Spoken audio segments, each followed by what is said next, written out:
Okay, in this video, I'm going to show you how to make a clock, a layout for a clock. So the first thing you want to do is come over here and grab the ellipse tool and draw a circle. I'm holding down my shift key, and it doesn't really matter what size at the moment, but we're going to change it to inches. Now, the main thing is you change it to an even number that's easily divisible by 2. So in this case, I'm going to change it to 10. And to make it easy, I'm going to turn on the lock. I'm going to type in 10, enter. You notice both of them are at 10. So this circle is 10 inches in diameter, which makes it easy for us. We want to draw a line that's half that diameter. So we'll draw a line that's 5 inches. So we click, hold our shift key down. And when you hold your shift key down, you notice it does, when you move your mouse, it does 45-degree angles. Click again, and then right mouse click. Now we click our cursor, click our line. We want to change it to half the diameter, so we'll change that to 5. We'll come up here and change this to 5. Okay, now what we're going to do is we're going to click both the line and the circle by holding the shift key down. And then you come here and hit this little bullseye right here. But that only centers it. What we want it to do is we want to actually center it, align top. Now we're ready to make our clock. Of course, you got 12 segments in a clock. So we're going to come here to our circular array right here, click it. And you notice it says 35. We want to change that to 12.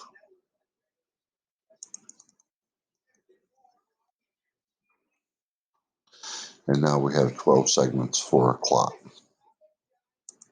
which also means we probably have Control Z. We probably need to go ahead and make a circle within the circle to help line our numbers up.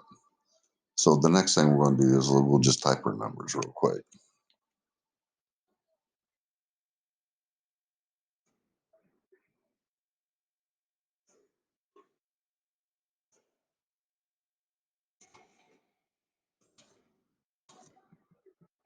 Okay.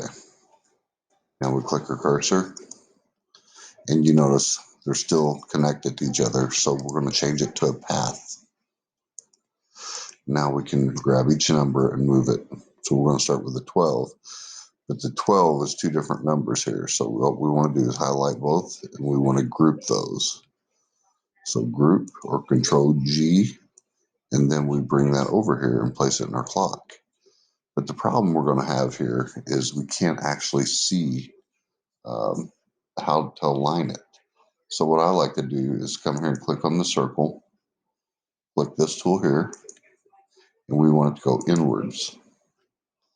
And we're going to bring that in about like that. Hit OK. And now we can align our numbers utilizing that as a reference. So then we'll grab the 1, we'll pull it over here and align it, and hold your shift key down as you do this. Then we'll grab the 2. What we're trying to do is do the best we can, aligning it at the angle that it's at. And so the 3 will actually go right dead center, just like that. And you continue that system all the way around. Once you get them all done, you just simply come in here and click on these lines, delete them out. We're just assuming that we have all the lines or all the numbers inputted now. That means we can go ahead and delete this circle here. This outer circle will actually be our cut line, so we'll change it to red. We'll go see what this looks like.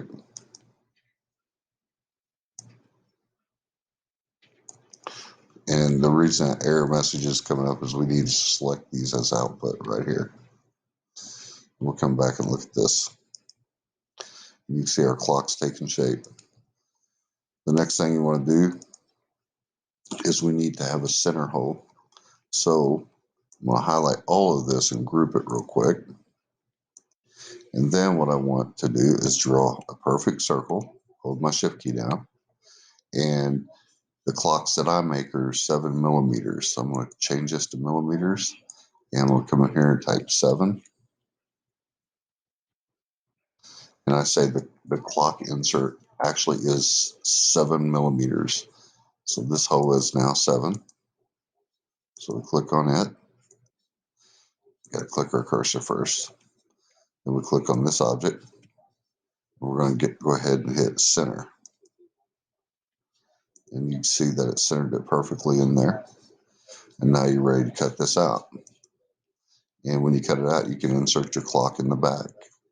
You can also add intricate designs. So I'll just make a quick design and we'll do it out of these two numbers right here. Pull this down. We'll grab the number 5.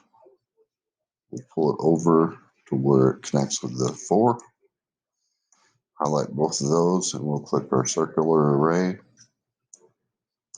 And we'll keep adding to this until we get a design that we like. Okay, hit OK. Now what we're going to do is we're going to take a circle. We'll draw a circle. We're going to take that circle and we're going to place it right there. Matter of fact, we can hit center. Oh, Control Z, Control Z, Control Z. We're going to pull that out. We're going to group this. Before we group it, that little one right there, we're going to take it out. And we're going to grab this circle again after we group this. Control G, click the circle, hit that little bullseye right there. And then what we're going to do is come mess with these tools, see what we get. Don't like that, Control Z. We'll hit this one, the trim tool, and I like that. So now we're going to take this, enlarge it. And remember, these need to be grouped now because that little circle is not part of it, so we'll group it. Now we'll click this and we'll hit center.